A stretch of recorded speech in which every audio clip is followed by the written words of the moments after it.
Ba-ba-da-ba. We're back after a fairly long summer break here.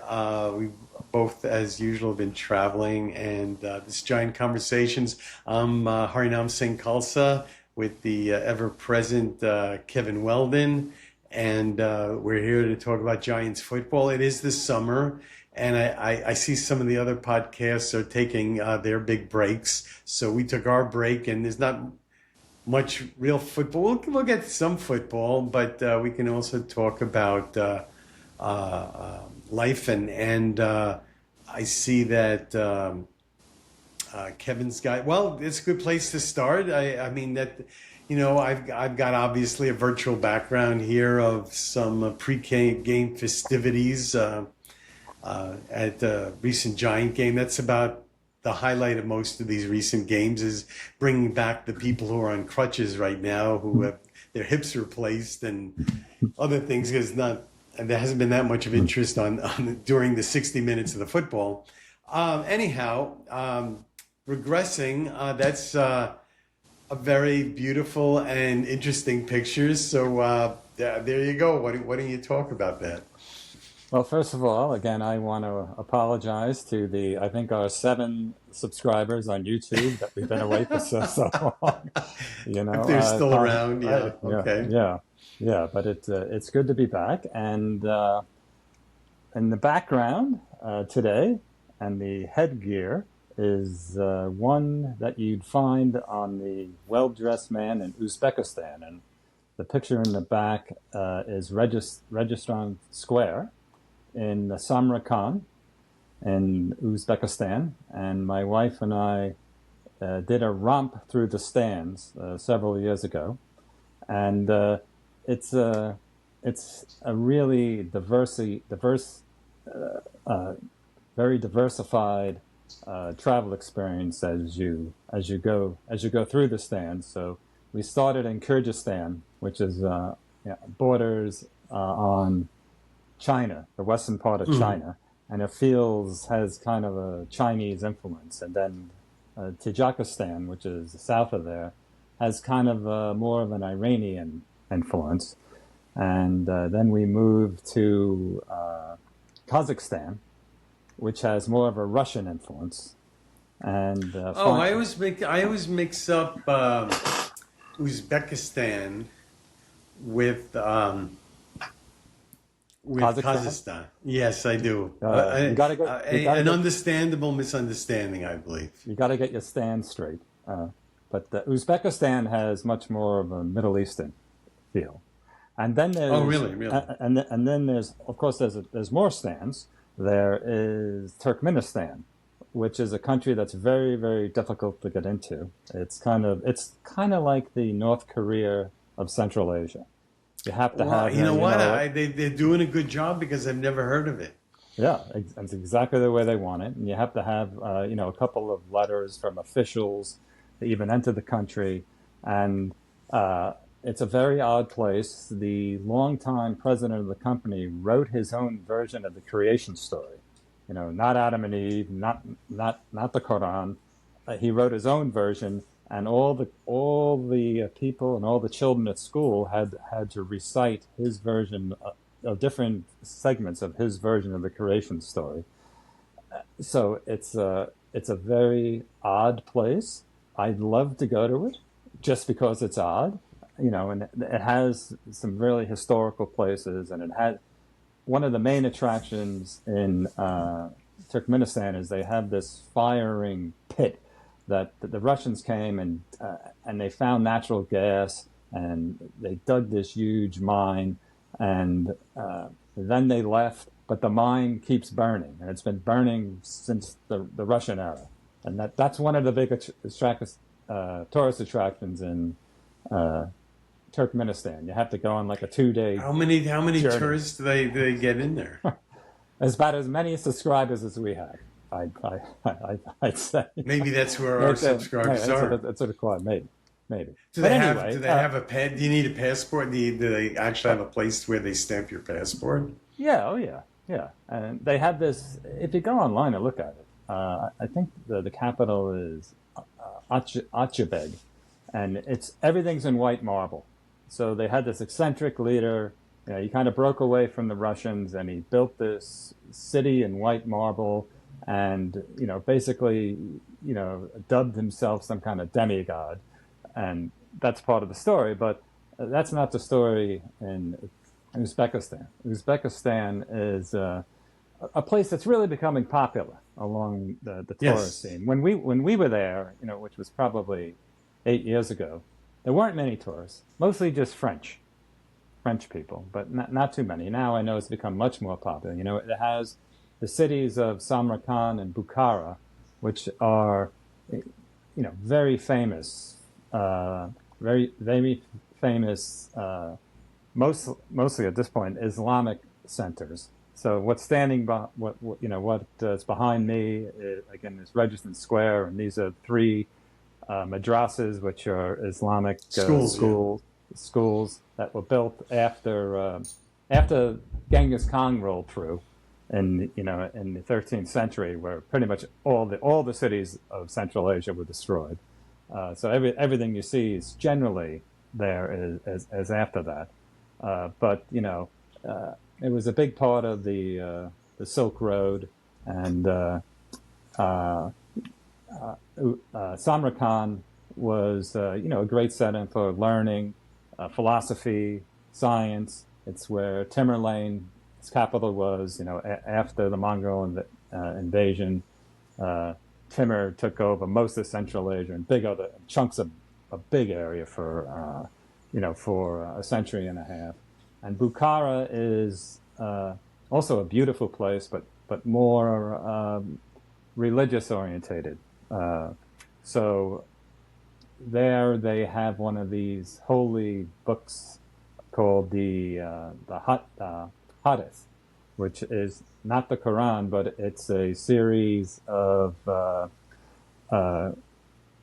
communications from the Prophet Muhammad, on his interpretation of the Quran. And I'm not an Islamic scholar, but it's one of the more holy books, and it's a pilgrimage site. And I remember when we were there, the Prime Minister of Pakistan came to the building where they housed this book, and he crawled on his stomach in deference to the book itself and to his faith. So very very interesting places, very beautiful places, and those two cities, along with Baghdad, were part of the golden age of Islam. And the age of discovery from the Portuguese and the Dutch kind of ended the Silk Road, and that started to change everything. But that's probably too much said already. But very interesting place, Uzbekistan. Really? And, Did you take that picture? I took that picture. Yeah. Wow. I didn't know you were such a good photographer. Well, I mean, I You're took it with multi-talented. my iPhone. It's Still, that's an incredible photo. Yeah. But back to the Giants. I've been thinking about this a little bit. I haven't thought about, like we talked about in the last podcast, because of Harbaugh there. I don't really feel a need. I don't follow it as much as I used to because he's there. I follow it, but I'm not really worried about it. But At least he's getting a honey, at the very least, probably an extensive honeymoon. yes, and deservedly so. But if you look at last year, the team won 4 games. They beat Steve Johnson's L.A. Chargers. They beat the Eagles, and that was the coming out party for Scottaboo and Dart. Yeah, was that game? And then they won 2 games at the end of the year and beat teams that were basically tanking. Yes. So that was the season. So this was an exceptionally poor season, and I know there's a lot of people that are fairly sanguine about the 2026 season, and I can understand that, but this team still has a long way to go.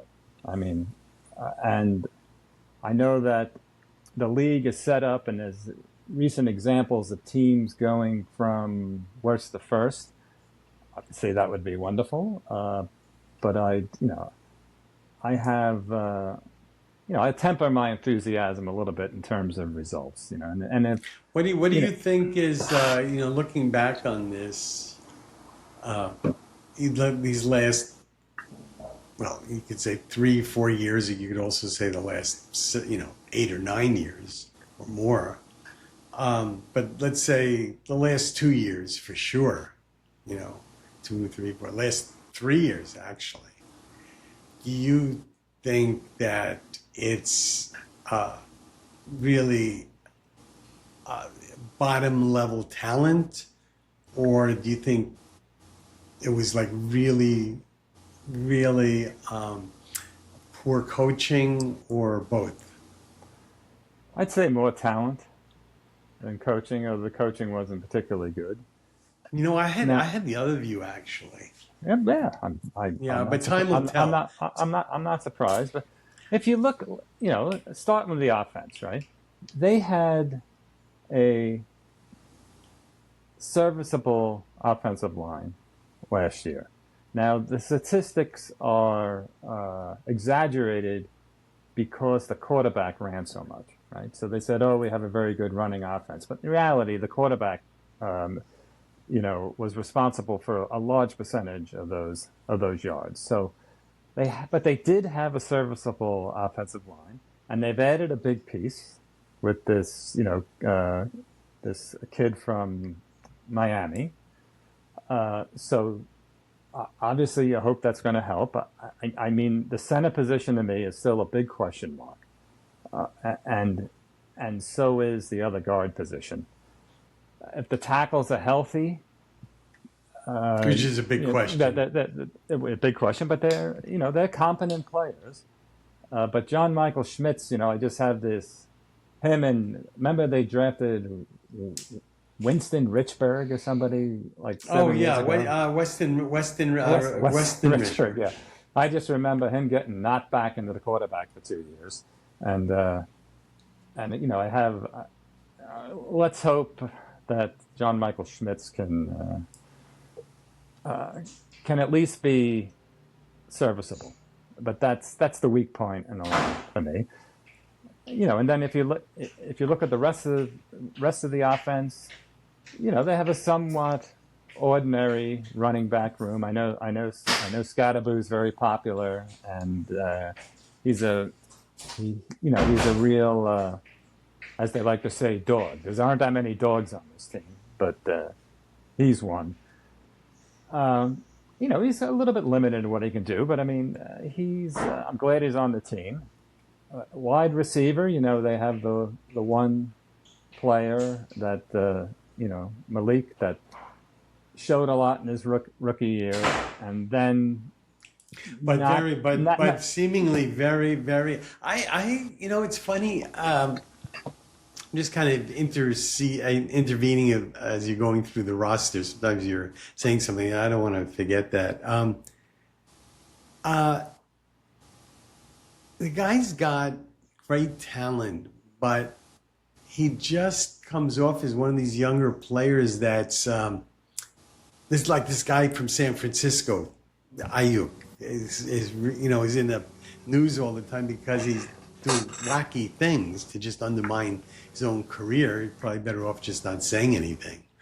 And yeah. you got a guy who's a very young player you're referring to, who's obviously a very, very good athlete. He's kind of a dog, as you would say, as a player. But I'm not absolutely sure of his hands. He's dropped a lot of passes. He seems to be distracted by a lot of things that have nothing to do with football. He's kind of interjecting himself into things that have nothing to do with his job. And sometimes those players have a trouble. Just there's too much stuff. We went through this with Beckham, 10 years ago. And the other thing is that I think actually the most serious thing, though, is that ever since he's been on the team, he seems to be very injury prone. He Yeah. actually has missed a lot of games with some now with some serious injuries, and it looks like maybe he'll never get injured again. But he looks like the kind of player who's often seriously injured, and he's still a young player. So I mean, the combination of all those things, he still looks like a guy with great potential, but actually. Hasn't proven himself as a reliable everyday player. So I don't know. Yeah, I agree with you. But I thought that was well said. And to mention his name with Beckham is premature. I mean, I've been watching. Yeah, that's a good example. But that people are doing that. That's crazy. I've been watching the Giants since birth, and the three best players I ever saw play, and probably in this order, were Lawrence Taylor, Fran Tarkington, and Beckham. Those are the guys that I thought had the most talent. Now Beckham went down a road, and kind of, was self-destructive, but it was undeniable, this guy's talent. And the fact that he's back on the team is a nice story, and maybe he'll do something. We don't know, but Malik Nabers has a lot to prove still, as you mentioned, as does Abdul Carter. I mean, it seems like another player like that, another player with undeniable talent, but they're putting him in the Hall of Fame already, and and he's already kind of got involved in some strange things and. I would say talent. I wouldn't say they have undeniable NFL talent. Either of them yet. I mean, I wouldn't say that. They may be great athletes, but proven, not proven talent. Yeah. Proven it on the field. Yes. But you're obviously Malik Nabers showed a lot in his first year. Now, is he just more of a glorified, really good possession receiver? He could be. I'm not convinced that he isn't that. He's not a game wrecker like Beckham. Right. That's a really good point you brought out. Is that he seemed, even when he was doing well as a rookie, that he would in short and intermediate range basically fight for the ball and make those kind of catches. Also kind of find his ways to get open in that. But I don't really recall him kind of, as you say, just breaking defense and just dashing past them. You can't put him in the same category as Beckham. And even I don't recall him neither, other than catching like that long pass in the Dallas game, for that could and should have been the winning touchdown at the end of the game. Other than that, I don't recall him making really any deep receptions, and I don't recall him like taking the ball and like Beckham used to do, just taking it to the house. It's like he still has to. I haven't actually seen it yet, and. But that may not be his fault either. That may be the scheme of the team and limited by the people throwing the ball and not having enough time to throw the ball. I mean, there's other aspects for sure. Yeah. I'm not trying to knock the guy. Right. I'm glad he's on our team. He's, I think he's going to be an excellent player. But, let's pull the reins back on that. He's of Odell Beckham's ability. They added another tight end. We'll see what happens there. And the quarterback, it's hard not to be excited about the quarterback. But again, he's kind of in the same boat, right? I mean, he's proven he's got the right mentality. Whether or not he's got the arm and the accuracy, he showed glimpses, but it's not a complete picture yet. But it's I'm more excited about him than I have been about anybody else, probably since Eli Manning.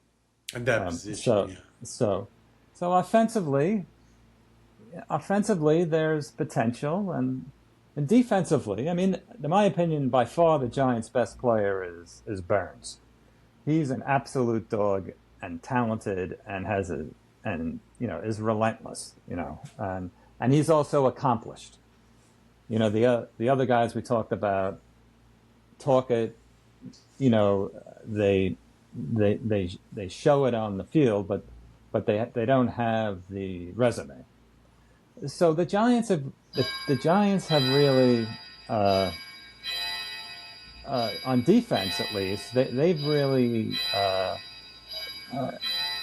obviously the strength of their team is linebackers, right? They have four very high draft choice linebackers, and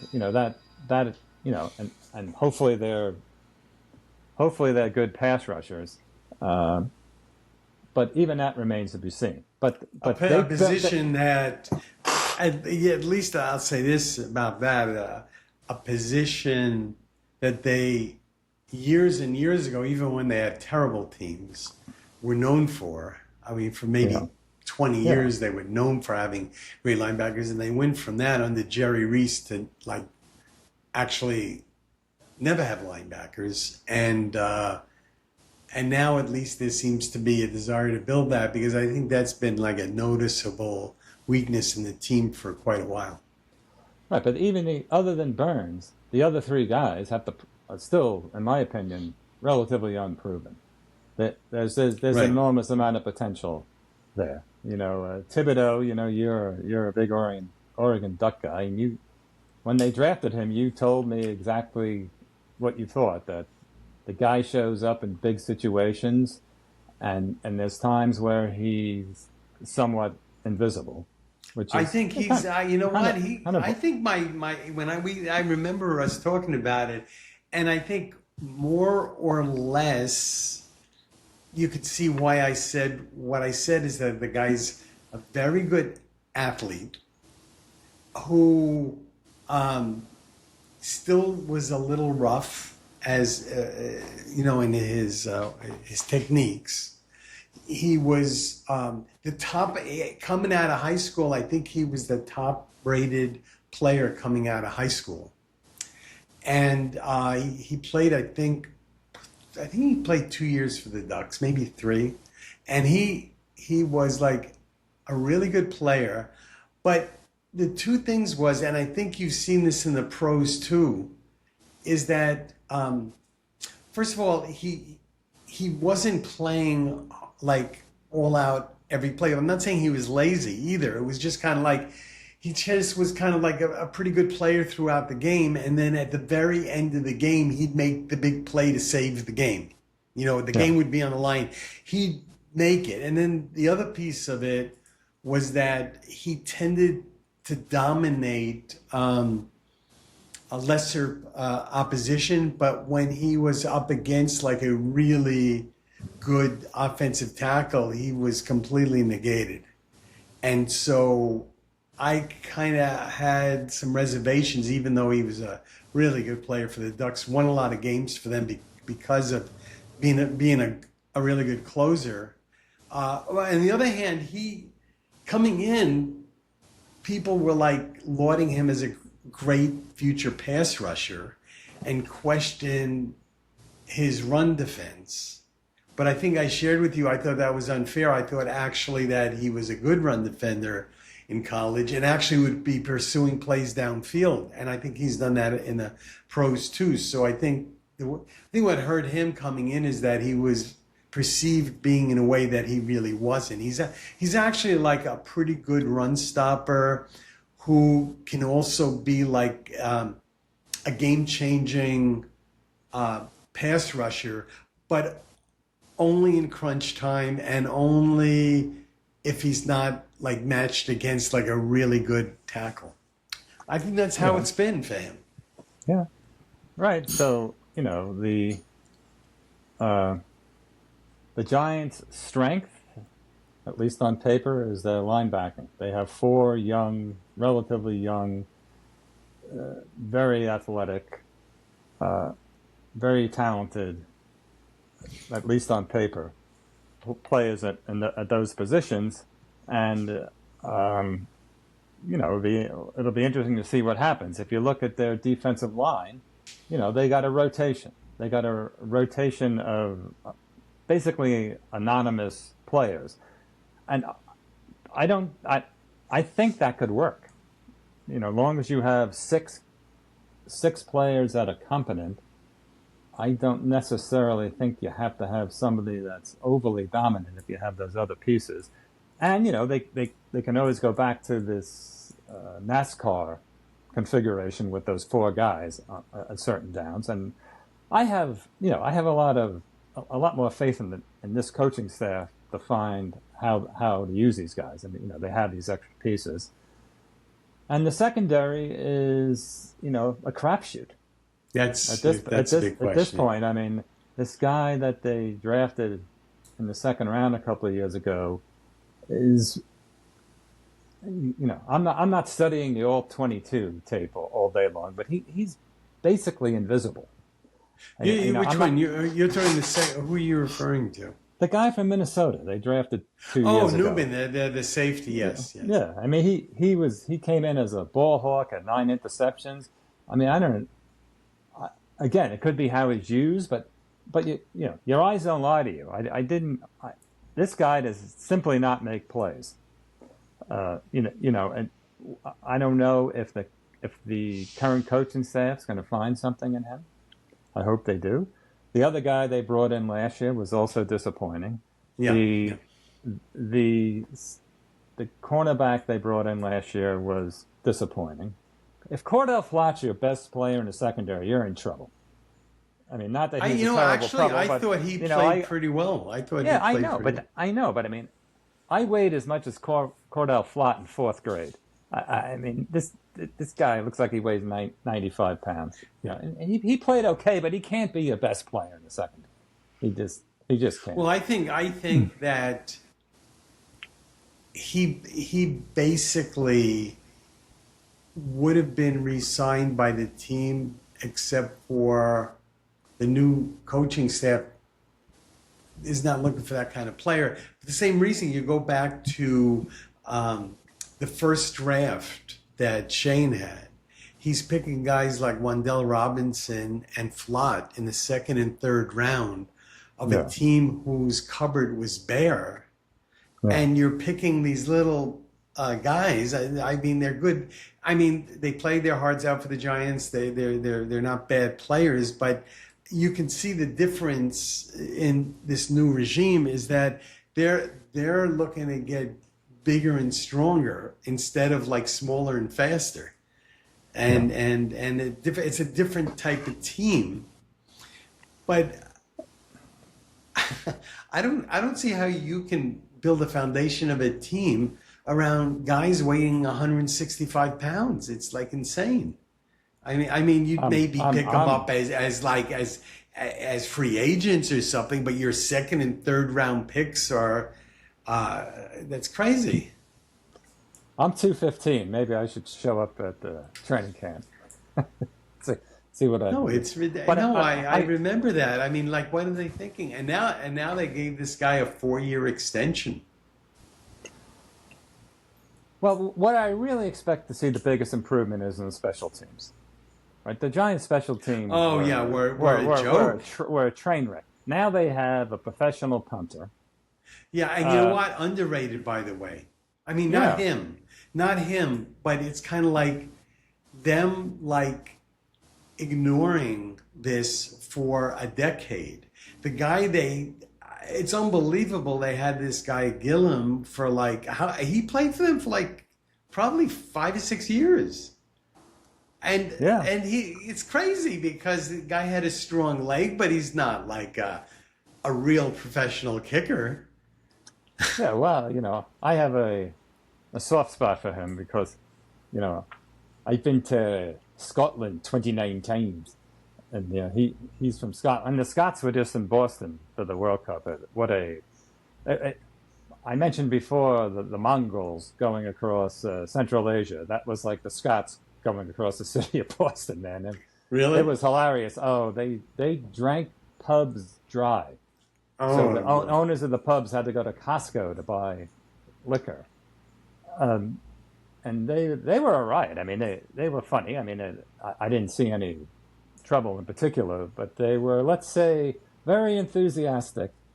Uh, and it was funny to watch them. And now we're digressing again, but the Norwegians are the same team. There's this troop of a couple hundred Norwegians that are following the team around. Yeah, I And saw I it. went to the U.S. Open at Shinnecock. The Norwegians were there. On that game, the Norwegians were there. I mean, they're really taking. They look like they're having a good time everywhere they go, and they're going everywhere. But the fact that back to special teams, this is where I really expect We to see need. I the think big, we need big. more Norwegians on the team. Well, the Uh, Scot didn't work out too good. But what's his name? Tynes. Their field goal kicker is Scottish. yeah, I know. Yeah, and and but back to special teams.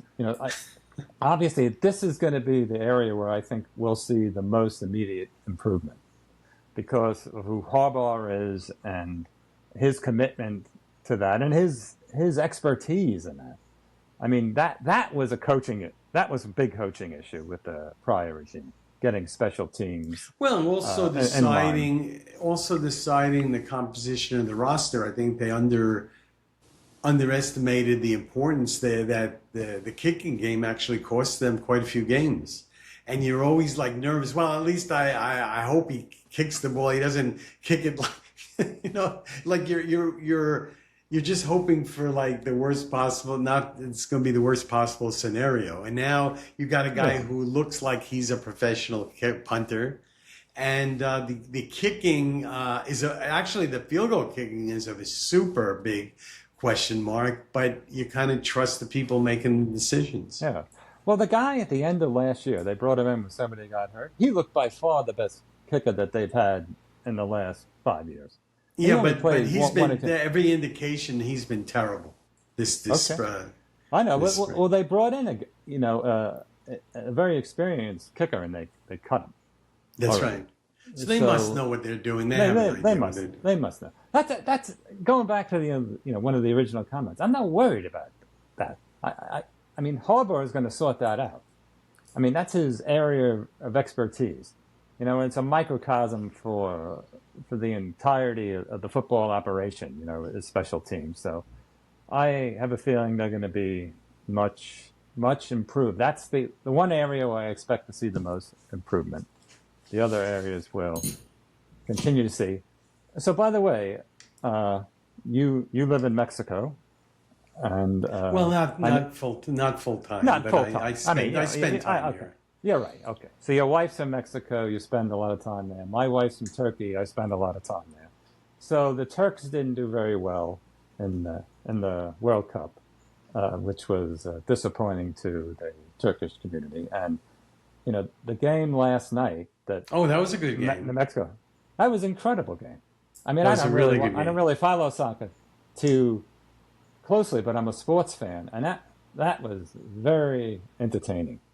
It was Very. a good game, and they could have won that game. They just had like all sports, it's a long game, especially soccer. It's like 90 minutes, and it could be tedious at times. But basically, they lost the game in the end because of two defensive lapses that occurred within like a minute of the game. And Yeah. other than that minute, they played pretty good.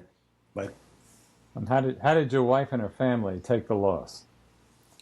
Um, in the end, well, you know this from personal experience. We don't, for religious reasons too. We don't drink, and we don't eat. We're vegetarians, so we're vegetarians, and we don't drink. And so you can imagine in Mexico that if you're going to have like a soccer party in your house, and your house is like an alcohol and meat free zone, then it probably means you're going to be watching the game by yourself. So that's actually what happened. And so we watched it, and my wife is she's actually a pretty big sports fan, and she's knowledgeable, and so she watched the whole game, and she's got like a much better, I think, emotional attitude towards sports than I do. We're both Yeah. known as throwing things at the television and other embarrassing behavior, but she's not in that group. She basically roots for a team. She gets very excited when they score a goal. And when the game was over, she was proud that it was a well-fought game and an exciting game, and on to the next thing. So Yeah. she doesn't carry with her like I do, let's say. Yeah. So I haven't really been watching the whole games. You know, I have YouTube TV, which is spectacular. Everything's recorded, and you can go in, you can watch the key plays, and I've been doing that. But recently, now that you know, the better teams are left, I've been watching at least parts of the game, and most of them are pretty good. Most of them are exciting, and you can kind of get idea. You know, I went to a game in London in January. I went to Tottenham Stadium, and they played Aston Villa, and what a great atmosphere. You know, and you get a better appreciation for the game when it's there. First of all, how big the field is. It doesn't look that Yeah. big. When you're there in person, it looks huge, and you know you can see the strategy and what players do what a lot more live than on TV. So I think that's true yeah, in all sports, yeah, actually. yeah, yeah. It's kind of a happening. I went to the games in '94 when it was back here in the United States, and you Excuse just me one walked. second. Excuse me one second. Yeah, yeah. I got a recording. Grabando. Yeah, that will be an And edit. okay. Angelica is not part. Angelica may have views on the Giants season, but I'm not sure that she can do it bilingually. I see. Okay.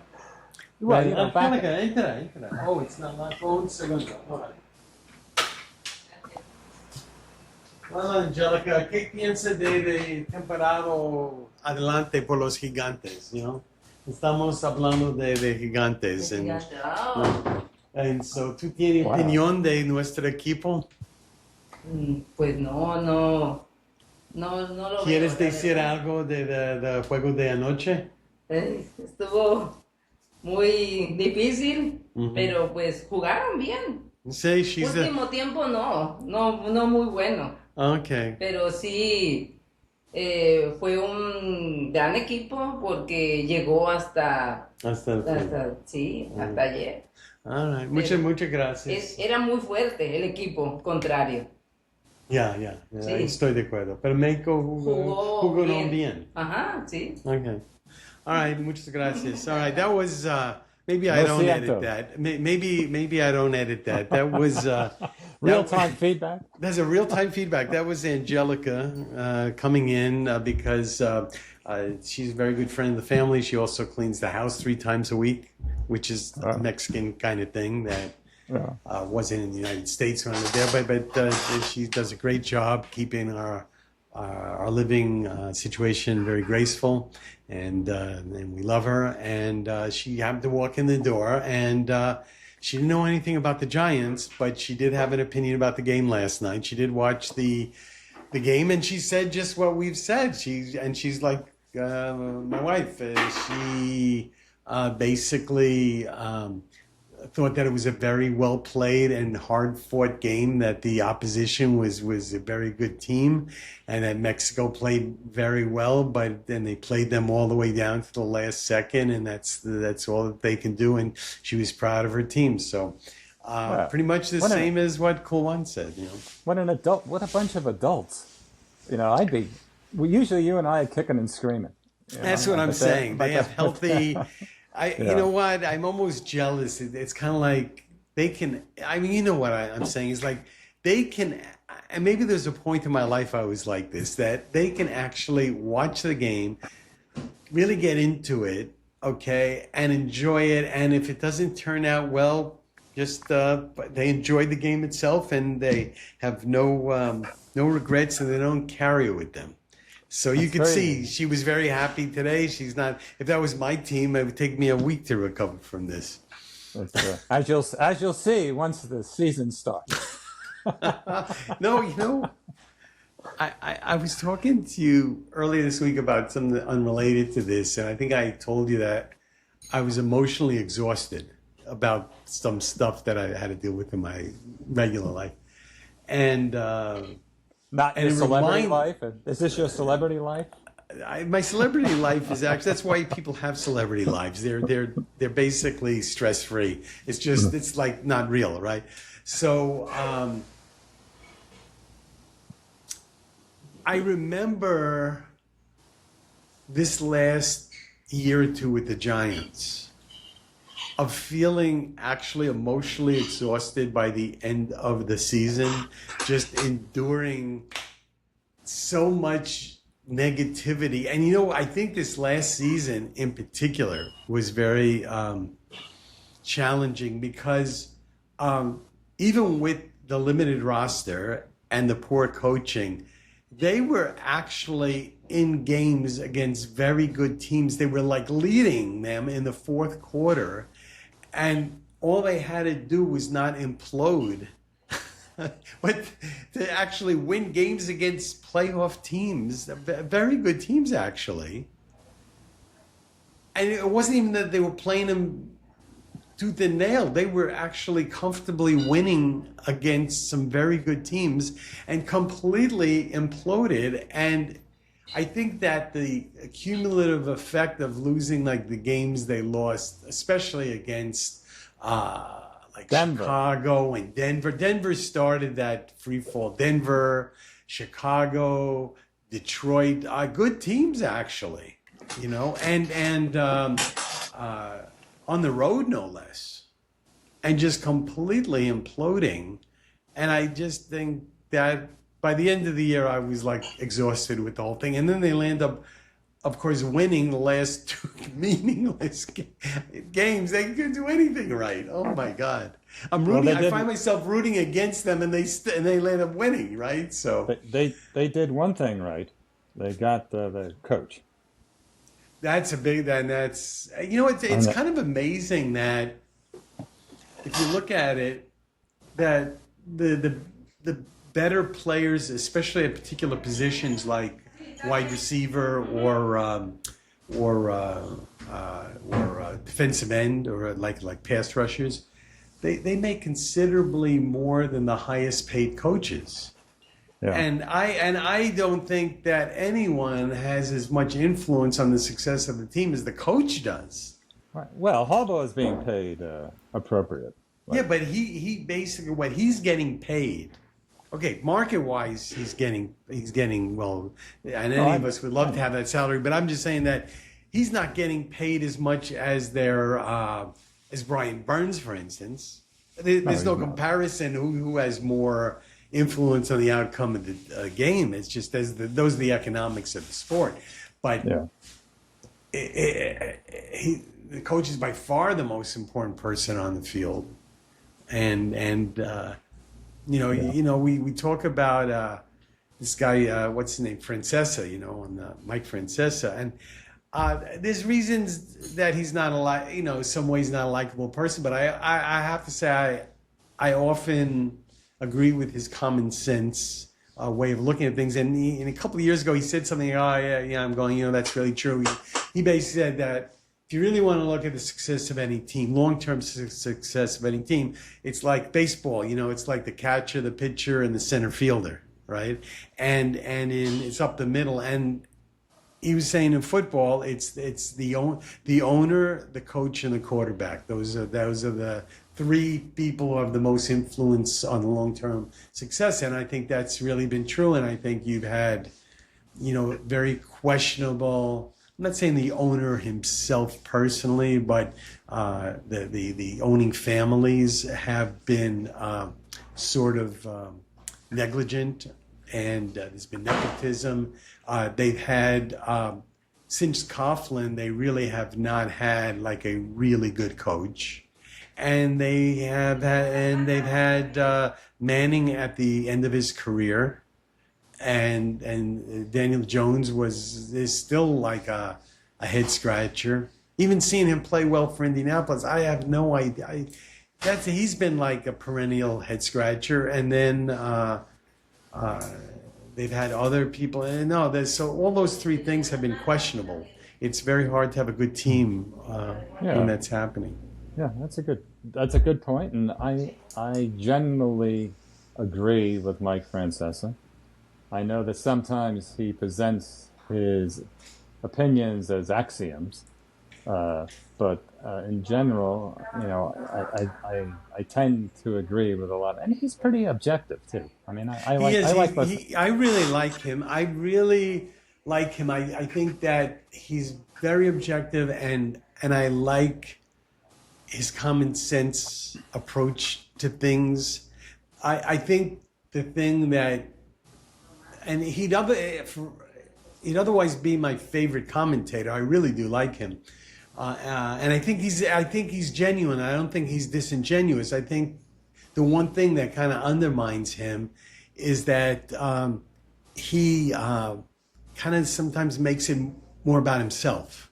Like he's trying to prove to you how great he is. Like he doesn't have to say anything. I'll decide that, and he Yeah. actually does a good job. So he's like what do you call it? Somebody a name dropper. Like he wants you to know that he knows everybody. So why does he want? Who cares? So he's, oh yeah, I know that coach. I've known him a long time. Like why? Oh, yeah. Why do that? And oh yeah, I told you this was going to happen, and it happened. Like yeah, I know. I listened to the show. So basically, to me, it kind of takes away from a lot of the good things he's doing. Yeah, I know. But that's happening in the world these days, right? So, He has his own show. We have our show. So and I doubt he's been to Uzbekistan or even Kazakhstan for that matter. Anyway, as Certainly not Turkestan. it's Turkmenistan. Get your stands right. Turkmenistan. Yeah. I would say there's little chance that Mike Francesa has visited Turkmenistan. No. Well, we've been talking for a while, and I just wanted to bring up one thing, and that was, it took a longer time for us to come back to you. Part of the reason is that Harinam lost his mother not too long ago, who I knew, and a week ago, yeah. And she was 97 years old, and you can talk more about her, but I always enjoyed being around your mother. I called her mom, for lack of what else to call her. Not that I met her that many times, but I met her several times, and really nice lady that'll be missed. Well, thanks, and it wasn't, especially being 97 and somebody who was blessed with a pretty comfortable life. She had a little bit, she actually really didn't have health problems. She didn't have economic problems. She really didn't, so, she used the 97 years she had well. And even going to the funeral was not a negative experience for me personally. As she had a really good life, and she had a long life. And one thing that really struck me, we haven't talked a lot about political things and those kind of heavy things, and it's really not for this show. But one thing that is really clear when you see somebody 97 passing away is that they're saying, and I think that they're right, is that she used to say that this isn't my world anymore. And I think I can see that happen. I just think that there's so many things happening so quickly in the world right now that we would just used to live in a certain way, and now it's like accelerating, and it's just a very I think insecure time. It just seemed like there's always been craziness, that you had to deal with, but at this point, especially among younger people coming into this, it's like there's a lot of stuff to be concerned about. There's a lot of insecurity about things, and it's moving really fast. And I think that she realized that kind of slipping away the last few years, that just she really didn't understand it, but you could see that her place in the world didn't exist anymore. That what's required to survive now, she didn't have those skills, and I think that's true for a lot of people, older people. They become kind of irrelevant, and I think that's almost what we're going to be going into when we get older. I'm already old. I'm in my 70s. When I get old, I'm already old. But things seem to be going very fast, and her time was over. Yeah. Anyway, well, condolences to you and your family, and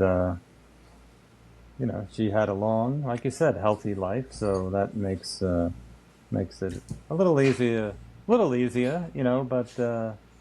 it's something. I lost both my parents. It's something you learn to live with, but you never get over.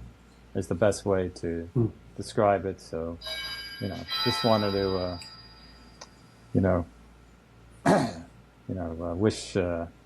send my condolences to you and your family. And, thanks. Did your mom ever? Your mom followed the Giants a little bit, didn't she? Yeah. I mean, she'd be cooking and sticking her head in, and she'd yell at the TV occasionally. But no, my mother was not. My mother was. My dad was like your dad, really into it. We're into it. My mom actually wasn't, and I think she didn't actually realize it.